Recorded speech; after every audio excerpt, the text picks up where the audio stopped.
అందరికీ హృదయపూర్వక నమస్కారాలండి.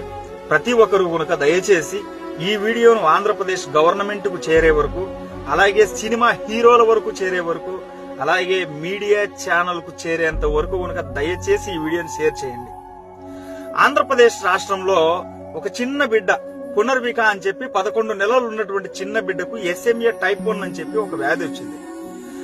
ఆ వ్యాధికి 16 కోట్ల రూపాయలు పెట్టి ఇంజెక్షన్ చేస్తేనే ఆ చిన్న బిడ్డ ప్రాణాలతో బతుకుతుంది.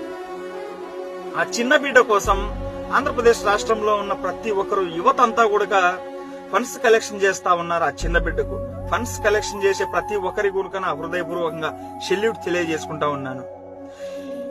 ఈ ఫండ్స్ కలెక్షన్ చేస్తున్న వాళ్ళందరూ కనుక సోషల్ మీడియాలో వీడియోస్ అప్లోడ్ చేస్తా ఉన్నారు. ఇంత కలెక్షన్ చేశాము ఈ చిన్న బిడ్డకు అని చెప్పి. ఈ వీడియోలు ఆంధ్రప్రదేశ్ గవర్నమెంట్ ప్రభుత్వంలో ఎవరు చూడలేదా? ఆంధ్రప్రదేశ్ గవర్నమెంట్ నాయకులు ఎవరే కానీ చూడలేదా? ఎవరికి తెలియదా? అలాగే సినిమా హీరోల వరకు కనుక చేరలేదా? అలాగే న్యూస్ మీడియా ఛానల్ వరకు కనుక చేరలేదా? గత ప్రభుత్వంలో వైఎస్ జగన్మోహన్ రెడ్డి గారు మహానుభావుడు ఇలానే ఒక పాపకు వస్తే కనుక 16 కోట్ల రూపాయలు పెట్టి ఇంజెక్షన్ చేపించి పబ్లిసిటీ చేయించుకోలేకపోయాడు జగన్మోహన్ రెడ్డి గారు. 16 కోట్లు పెట్టి జగన్మోహన్ రెడ్డి గారు ఇంజెక్షన్ చేపించాడు ఆ బిడ్డకు సీఎం రిలీఫ్ ఫండ్స్ కింద. ఇప్పుడున్నటువంటి ఆంధ్రప్రదేశ్ కూటమి గవర్నమెంట్ పెద్దది. ఈ పెద్ద